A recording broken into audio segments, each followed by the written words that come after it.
अस्सलाम वालेकुम दोस्तों। अॼु मूंसां सिंध जो बहितरीन ऐं सूफ़ी रागी फ़क़ीर ग़ुलाम शबीर अब्बासी जन मौजूदु आहिनि। ऐं फ़क़ीर जी कलब ते हींअर आउं पहुतो आहियां ऐं फ़क़ीर सां कचहरी थी, सोचियोसीं कि नंढी वीडियो ठाहे वठूं। अॼु फ़क़ीर ग़ुलाम शबीर अब्बासी साहब जन कंहिं बि तारीफ़ जा मोहताज न आहिनि। मौला हुसैन खुश कंदो मदीने वारो सरदार आबाद हूंदो। हींअर नओं एल्बम कयां पियो, उन नएं एल्बम जो हिकिड़ो चंद सिटूं आहिनि तव्हां सॼण जे लाइ पेश कयां पियो।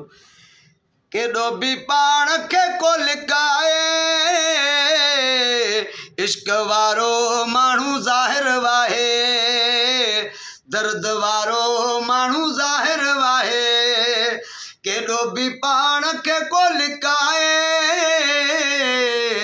इश्क वारो माण्हू ज़ाहिर आहे, दर्द वारो माण्हू ज़ाहिर आहे। महिरबानी, अल्लाह ख़ुशि रखंदो, सलामत हूंदो। ही दोस्तों फ़क़ीर ग़ुलाम शबीर अब्बासी साहब जन जो नओं एल्बम ईद जो अची रहियो आहे, जंहिंजो हिकिड़ो फ्रेश गीत हुयो जेको तव्हांखे असां ॿुधायोसीं। इंशाल्लाह सॼो गीत तव्हांखे अनक़रीब यूट्यूब जे चैनल ते फ़क़ीर ग़ुलाम शबीर जो पंहिंजो आहे यूट्यूब जो चैनल, उन ते तव्हांखे मिलंदो। हींअर फ़क़ीर हिकिड़ो बहितरीनु ॿियो थल बि चवे थो नए गीत जो आहे, उहो बि दोस्तनि जे नज़र कयो ऐं दोस्तनि खे ॿुधायूं। जी फ़क़ीर साईं। ओ मुकलुण कयखिने मकरी प्याले, ओ मुकलुण कयखिने मकरी प्याले।